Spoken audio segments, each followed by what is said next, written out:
Hi friends, ఈరోజు వీడియోలో మనం అరటికాయతోటి వెరైటీగా ఉల్లికారం కూర ఎలా చేయాలో చూద్దాము. మనం ఎప్పుడు అరటికాయ వేపుడు పులుసు ఇలాగ చేస్తూ ఉంటాము, కానీ వెరైటీగా ఉల్లికారం కూర చేద్దాము, చాలా బాగుంటుంది.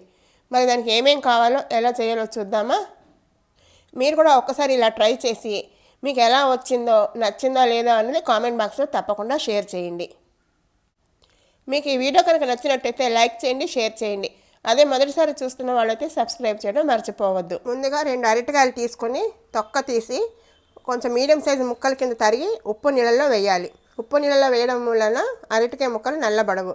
అలాగే ఒక 3-4 ఉల్లిపాయలు మనకి కావాల్సిన గుజ్జుని బట్టి తీసుకుని ఇది కూడా పెద్ద ముక్కల కింద తరుక్కోవాలి. అరటికాయ ముక్కల్ని ఈ సైజు ముక్కల్లో తరిగి ఉప్పు నీళ్ళలో వేసుకోవాలి. అలాగే ఉల్లిపాయలను కూడా ఇలా పెద్ద ముక్కల కింద తరుక్కోవాలి. ఉల్లికారం ముద్ద కోసము ఒక మూకులో 1 స్పూన్ నూనె వేసి వేడి చేశాను. వేడెక్కిన తర్వాత 1 చెంచాడు శనగపప్పు, చెంచాడని ఎక్కలేదు, ఎంతైనా వేసుకోవచ్చు. ఇప్పుడు ఒక 1.5 స్పూన్ వేసాను. అది కొంచెం వేయించుకోవాలి దోరగా. శనగపప్పు కొంచెం రంగు మారింది. రంగు మారిన తర్వాత 1 స్పూన్ ధనియాలు, ఒక 1/2 స్పూన్ జీలకర్ర వేసి వేయించుకోవాలి. వేసి ఉల్లిపాయ ముక్కలు కూడా వేసి వేయించుకోవాలి 1 నిమిషము.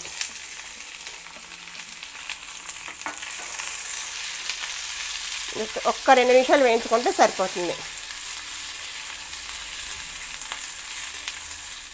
2 నిమిషాలు అయ్యాక ఈ ఉల్లిపాయ ముక్కల్ని కలిపి స్టవ్ కట్టేయాలి. స్టవ్ కట్టేసి బాగా ఆరనివ్వాలి. ఇప్పుడు కూర చేయడానికి ఒక ఇత్తడి గిన్నెలో 2.5 టేబుల్ స్పూన్లు నూనె వేసాను. నూనె వేసి వేడెక్కింది. వేడెక్కిన తర్వాత మనం తరిగి పెట్టుకుని అరటికాయ ముక్కలు వేయాలి. ఇందులో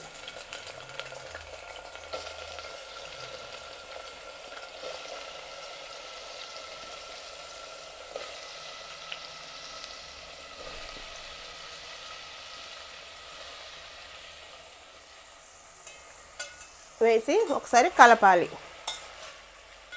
కలిపిన తర్వాత నీళ్ళ మూత పెట్టాలి. నీళ్ళ మూత అంటే ఒక బేసిన్లో నీళ్లు పోసి పెడితే ఈ ఆవిరికి బాగా మెత్తగా మగ్గుతుంది. మధ్య మధ్యలో ఒకసారి కలుపుతూ ఉండాలి, లేకపోతే అంటుకుంటుంది కింద.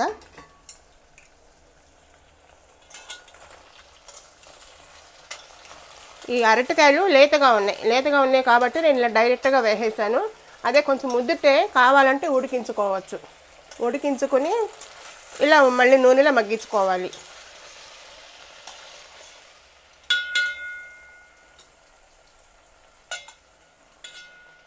మళ్ళీ నీళ్ళ మూత పెట్టేయాలి. ఉల్లిపాయ ముక్కలు చల్లారిన తర్వాత ఇలా మిక్సీ జార్లో వేసుకోవాలి. వేసుకొని కూరకి సరిపడా ఉప్పు కూడా ఇందులో వేయాలి. అలాగే కారం కూడా మన టేస్ట్కి తగ్గట్టుగా వేసుకోవాలి. నేను ఇది 1.5 స్పూన్ వేస్తున్నాను. ఈ కారము ఎక్కువ కారం లేదు, కలరే ఉంది కానీ కారం లేదు, అందుకని ఎక్కువ వేస్తున్నాను. ఇది మన ఇంట్లో ఎంత తింటారో దాన్ని బట్టి వేసుకోవాలి. ఇప్పుడు దీన్ని పేస్ట్ లాగా చేసుకోవాలి. ఒకసారి మూత తీసి కలుపుదాము.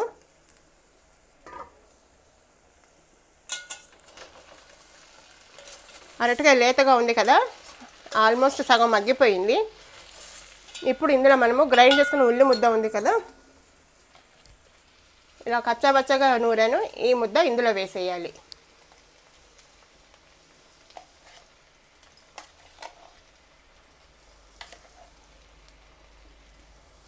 వేసిన తర్వాత కలపకూడదు, అలాగే ఉంచేసి కింద కొంతసేపు మగ్గనియాలి అరటికాయని.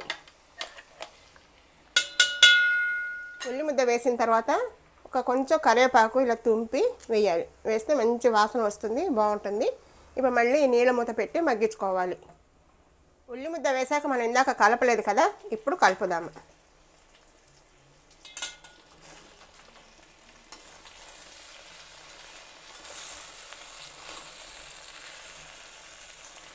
కారము ఉప్పు ఈ స్టేజ్లో అడ్జస్ట్ చేసుకోవాలి. కలిపిన తర్వాత చూసుకోవాలి.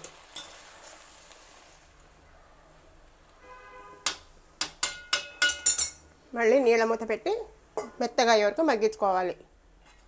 మధ్యలో ఒకసారి మళ్ళీ ఇలా కలుపుతూ ఉండాలి, మాడిపోతుంది లేకపోతే కింద అంటుకుంటుంది.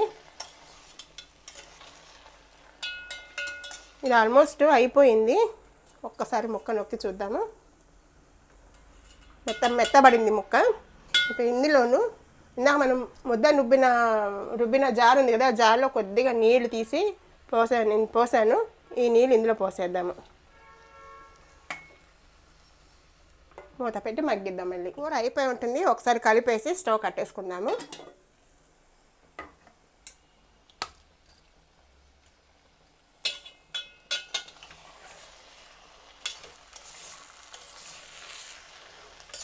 ఒకసారి కలిపేసి స్టవ్ కట్టేసి ఆరిన తర్వాత సర్వింగ్ బౌల్లోకి తీసేసుకుందాం.